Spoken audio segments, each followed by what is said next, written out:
Tunde's father was released 3 days later, alive but changed. He didn't speak, didn't eat, just stared at walls like he was seeing things no one else could see. The doctors found nothing wrong, but Tunde knew the truth. The covenant had marked his father as a warning. As weeks passed, Tunde noticed a terrible pattern. Every time he won a contract, someone else lost theirs. When he got promoted, his colleague got fired the same day. When his business deal closed, another company went bankrupt overnight. Someone always fell when he rose. Always. He kept a notebook, tracking the coincidences that weren't coincidences. Every gain had a name attached to it. Every success carried a body. The mark on his chest burned hotter each time, like he was feeding on the destruction he caused without meaning to. A popular blogger named Chidi made a post calling Tunde a fraud. This guy came from nothing and suddenly he's everywhere. Something is wrong. I'm investigating. The post went viral. Thousands shared it. That evening, Chidi went live on Instagram to expose more details. Tunde was watching, his chest burning so badly he could barely breathe. Chidi was mid-sentence when he stopped talking. His eyes went wide. He grabbed his chest and collapsed right there on camera. The live stream kept running. 50,000 people watched him die in real time. The comment section went crazy, then slowly went silent as people realized what they'd witnessed. Tunde's phone buzzed. A text from Chief Danjuma. Protection has a price. Tunde threw up. He hadn't wanted this. He hadn't asked for this. But the covenant didn't care what he wanted. The headache started after Chidi's death. Sharp, stabbing pains behind Tunde's eyes that came without warning. But he noticed something terrifying. The headaches were predictable. Every time he felt that pain, something bad happened within hours. A competitor's house burnt down. A business rival got into a car accident. A journalist investigating him suddenly went missing. The pain was a warning system. No, worse, it was a notification. Something inside him was watching, deciding who deserved punishment, who needed to fall so Tunde could rise. He tried to warn people, tried to tell them to stay away from him, but his mouth wouldn't form the words. The covenant controlled more than his success now. It controlled his voice, his choices, his very thoughts. He was a prisoner in his own body, watching himself destroy lives. Amara spent 3 sleepless weeks tracing the symbol. She found it in ancient text, hidden scrolls, forbidden books that libraries claimed didn't exist. The symbol was Karashika, an old covenant system where powerful spirits granted wealth and influence in exchange for souls. But the real horror was in the details. The covenant didn't just take your soul, it made you a replacement. Someone had to leave for you to enter. One soul traded for another. Always balanced, always bloody. She made a video, her hands shaking as she held up the symbol drawn on paper. If you know someone with this mark, they are not in control. They are possessed by something ancient, and everyone around them is in danger. She paused, staring directly into the camera, including themselves. The video got 2 million views in 3 hours. Tunde watched it 12 times, tears streaming down his face. She knew. Finally, someone knew. Tunde's phone rang at 2 a.m. Unknown number. He almost didn't answer. Tunde Adeyemi? A woman's voice asked. Who is this? Amara, the investigator. I know what you are. Tunde's heart stopped. I didn't choose this. I didn't know. I know, she interrupted. That's how it works. They prey on the desperate. But listen carefully. You are not rich, you're possessed. Every naira in your account is paid for with someone's life, someone's future, someone's soul. I want out, Tunde whispered. I want to stop this. Then we need to expose them. All of them. Chief Danjuma, the covenant, everything. I'm planning a live stream, midnight tomorrow. I'll broadcast the truth to the entire country. They'll kill you, Tunde said. They've killed for less. Amara's voice was steady. Then I'll die telling the truth. What will you die doing? The line went dead. Tunde stared at his phone, the mark on his chest burning like fire. Kule showed up at Tunde's apartment the next morning, looking like he hadn't slept in weeks. His designer clothes hung loose on his body. His Rolex seemed too heavy for his wrist. We need to talk, Kule said, his voice breaking. They sat in silence for a long time. Then Kule started crying. You were recruited to replace me. What? The covenant works in cycles. Every 5 years, you have to bring someone new, or you become the sacrifice. I was running out of time. Tunde felt something cold settle in his stomach. So you gave them me? Your best friend? I wanted to live, Kule sobbed. I wanted to keep everything I'd gained. They said if I brought someone worthy, someone desperate enough, I'd get another 5 years. You sold me. I'm sorry. I'm so sorry. But it's too late now. We're both trapped. Kule's confession poured out like poison. I watched you struggle for years. I know you were desperate. That made you perfect. He looked up, eyes red. Chief Danjuma said the Covenant chooses people who are hungry enough to ignore the warning signs. People so tired of suffering, they'll sign anything. You knew what would happen to me? I knew, Kunle whispered. I knew they'd take your father as the first sacrifice. I knew you'd start destroying people without meaning to. I knew everything because it happened to me first. Tunde stood up, fist clenched. And you still did it? I wanted to live, Kunle screamed. I didn't want to be the one who disappeared. I didn't want my soul fed to whatever lives in that darkness. He grabbed Tunde's arm. But I was wrong, so wrong, because now they want more. They always want more, and I can't give them anything else. What do you mean? Kule's face went pale. The betrayal clause. I broke it by confessing to you, and betrayal speeds up death.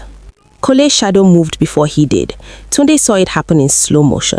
The shadow on the wall detached, becoming solid, becoming real. It wrapped around Kunle like a snake made of darkness. Kule tried to scream, but the shadow covered his mouth. His eyes went wide with terror as it squeezed tighter, pulling him toward the wall, pulling him into the wall. No! Tunde grabbed Kule's hand, trying to pull him back, but the shadow was stronger. It dragged Kule through the wall like he was made of smoke. One moment he was there, the next he was gone, just gone. Tunde was left holding nothing but air. He fell to his knees, screaming. The wall where Kule had disappeared showed nothing, no mark, no hole, just smooth paint, like Kule never existed at all. The mark on Tunde's chest burned so hot he thought his skin would melt, and Chief Danjuma's voice whispered in his ear, though the room was empty. Loyalty delays death, betrayal speeds it up. Chief Danjuma appeared in Tunde's apartment without opening the door. He simply materialized from the shadows, wearing the same agbada, the same calm smile. You saw what happens to traitors, Chief Danjuma said, sitting down like they were old friends. Kule lasted longer than most. 5 years is actually impressive. You're a monster. No, I'm a businessman. I offer a service, success for a price. Everyone agrees to the terms. No one agrees to this, don't they? Chief Danjuma tilted his head. You signed the contract. You took the money. You enjoyed the success. You can't pick and choose which part of the covenant you accept. Tunde's hands shook. What do you want from me? Loyalty, silence, and when the time comes, a replacement. Chief Danjuma stood, straightening his agbada. The final ritual is in 3 days. One soul must cross over completely. No return. I'm giving you a choice. Bring someone new or become the offering yourself. And if I refuse, then everyone you love disappears, starting with your father. Chief Danjuma smiled. Choose wisely. Tunde had 72 hours, 3 days to choose between his soul and someone else's. He couldn't eat, couldn't sleep. The mark on his chest pulsed like a countdown clock he could feel in his bones. Every hour brought him closer to a choice that would define what he truly was. Monster or victim, predator or prey. He thought about running, leaving Nigeria, changing his name, but he knew it wouldn't matter. The covenant wasn't tied to a place. It was tied to his blood, his soul. The mark burned into his flesh. No matter where he ran, it would find him. The headaches came faster now. Every hour, sharp pain that made him see things. Visions of the ritual, a circle of shadows, a gate opening to somewhere that shouldn't exist, and himself, standing at the center, making a choice that couldn't be unmade. His phone showed the date, the time. 72 hours had become 48, then 24, then 12. The final ritual was approaching, and Tunde still didn't know what he would choose. Amara set up a camera at exactly 11:30 p.m. She'd rented a hotel room, told no one where she was, and prepared everything she discovered about the Karashika covenant. Documents, testimonies, names of the elites involved, evidence that would shake Nigeria to its core. At 11:45, her light started flickering. She checked the bulbs. They were fine. The flickering got worse. Then she felt it. Cold air on the back of her neck, like someone breathing. She turned around. The room was empty, but in the corner, shadows were gathering, forming shapes that looked almost human. Her camera turned on itself. The red recording light blinked. Something invisible touched the lens, leaving fingerprints she could see. "I know you're here," Amara said, her voice steady despite her fear. "I know you're listening, but I'm doing this anyway." The shadows moved closer. The temperature dropped. Her breath came out in white clouds. At exactly midnight, she started the live stream. Within seconds, 10,000 people were watching, then 50,000, then 200,000, and the shadows began to scream. Tunde's phone exploded with notifications. Amara's live stream was everywhere. She watched in horror as she exposed everything: the covenant, the rituals, the names. Chief Danjuma appeared on her screen, standing behind Amara in the live stream. But Amara couldn't see him. Only Tunde could. Danjuma smiled at the camera. At Tunde, a text arrived: "Stop her or she dies. Stop her and you keep your humanity. Let her continue and you become one of us, completely, forever. No more pain, no more guilt, just power." Tunde's hands shook. He could call her, warn her, but something inside him whispered that it wouldn't matter. The covenant. You have 10 seconds to choose. Save her and lose yourself, or save yourself and lose everything human about you. The countdown began. 10, 9, 8. On his screen, the shadows behind Amara grew larger. 7, 6, 5. His finger hovered over her number. 4, 3, 2. The mark on his chest burned hotter than ever. 1. The abandoned high-rise was full again, but this time, Tunde wasn't a guest. He stood at the center of the circle, exactly where his father had been tied. The elite surrounded him, chanting in that ancient language. Chief Danjuma stood before him, holding a knife that looked like it was made from darkness itself. "The final ritual requires complete surrender," Danjuma explained. "You will stop being Tunde Adeyemi. You will become something else, something eternal, something that feeds on the desperate, just like we fed on you. And if I refuse, then you die, slowly, painfully. Your father dies, your mother dies, everyone whose name you've ever spoken dies. The covenant takes everything." Tunde looked around the circle. Senators, musicians, business moguls, all wearing the same mark he wore, all with the same dead look in their eyes. This was his future. This was what he would become, unless he made a different choice.